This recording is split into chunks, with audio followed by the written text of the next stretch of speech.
Well, Senator Dino Melaye joins us now. He's Chairman, Senate Committee on Federal Capital Territory.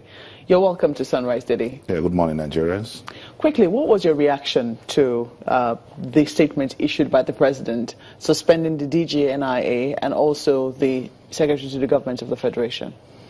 I will start by saying that that was a very fantastic move by Mr. President. I welcome the suspension, especially of the SGF, and though very, very belated, but it's a very welcome development. And I congratulate the President for taking such a bold step, and do hope that decisions will also be taken in this manner on some other pending controversial issues.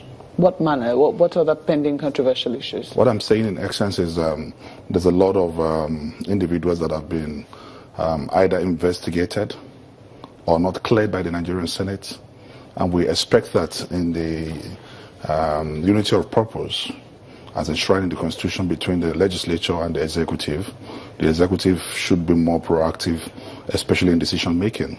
At times when you delay in taking some swift decisions, it creates a lot of bad blood, not only bad blood, and it discourages the spirit of the fight against corruption, because when you delay very important decisions, it begins to send a signal that we have been lackadaisical in the fight against corruption. But however, the President has done fantastically well by the suspension. But I do not subscribe to the committee that was set up by Mr. President, because the three members of this committee, especially the President, the Vice President, and him particularly, and the two others, I don't have anything against them.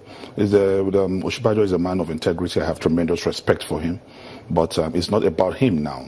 I do expect that we sent an interim report to Mr. President on the SGF, and the President responded to us that he would prefer us to complete our investigation on the SGF. So I was expecting that in the spirit of the 1999 Constitution as amended, Section 181, that give us the power to investigate and even powers to fine any Nigerian, and it will carry the same weight as if it were a court of law that did that. So I expected that the suspension was okay, but I expected the executive to wait for the report of the Senate on the SGF, especially when there is already a communication between the presidency and the Senate requesting for a final report. And as I'm speaking to you, the committee is still working assiduously to complete their investigation. And I'm assuring you that the revelations will be sterling, will be wonderful. So since there's an open communication between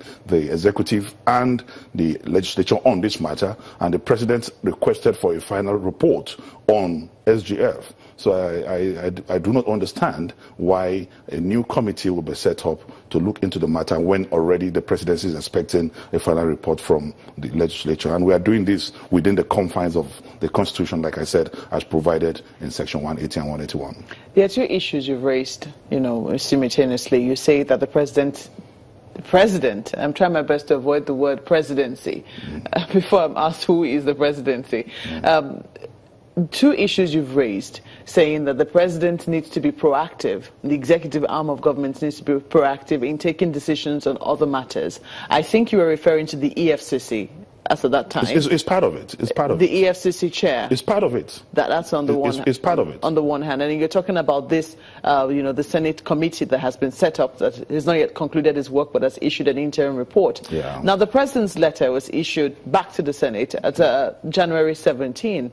Very well so. It's 3 months right after that. Why hasn't the Senate finished its own work? Because, like you know, that we are concentrating now on the appropriation, the 2017 appropriation, and every time we have now is dedicated to passing the budget, and every time every member of that committee is either a chair or a member of one committee or the other. And, we even went on recess purposely to concentrate on the passage of the budget. So that's why the committee suspended work for the budget to be passed. But I assure you that as soon as we resume, the committee will be running up their exercise. And I'm aware that Shehu Sani invited the SGF even while this budget defense was going on. And the SGF wrote that it was not available and asked for a later date. So it's not as if the Senate is not taking very seriously that particular investigation to wrap it up. And I assure you that whether a committee was set up or not, that committee of the Senate will conclude our investigation. And I know in a matter of few days or weeks, as soon as we resume, the report will be laid on the floor of the Nigerian Senate. Considering the details contained the president's letter concerning the SGF, would you have said that the Senate was a little rash in terms of how it arrived at its decisions that the SGF be asked to resign? I absolutely do not agree with that. Preliminary reports are pointers to what your conclusive report will be. Like as I speak to you right now, the case of the former NSA is being prosecuted in court with a preliminary report, with an advance report. That was not a conclusive report that took him to court. So the report we had, the preliminary report we gave to the presidency that was sent to the president, contained some indictments. And we felt that was strong enough. There was a breach, there was an abuse of his oath of office, there was a constitutional breach in already recognized. So it was on the strength of these anomalies that we asked that he be suspended. Senator Melaye, I'm afraid we have to take a moment now. We will come back and continue this conversation. Very well, so thank you. Please stay with us.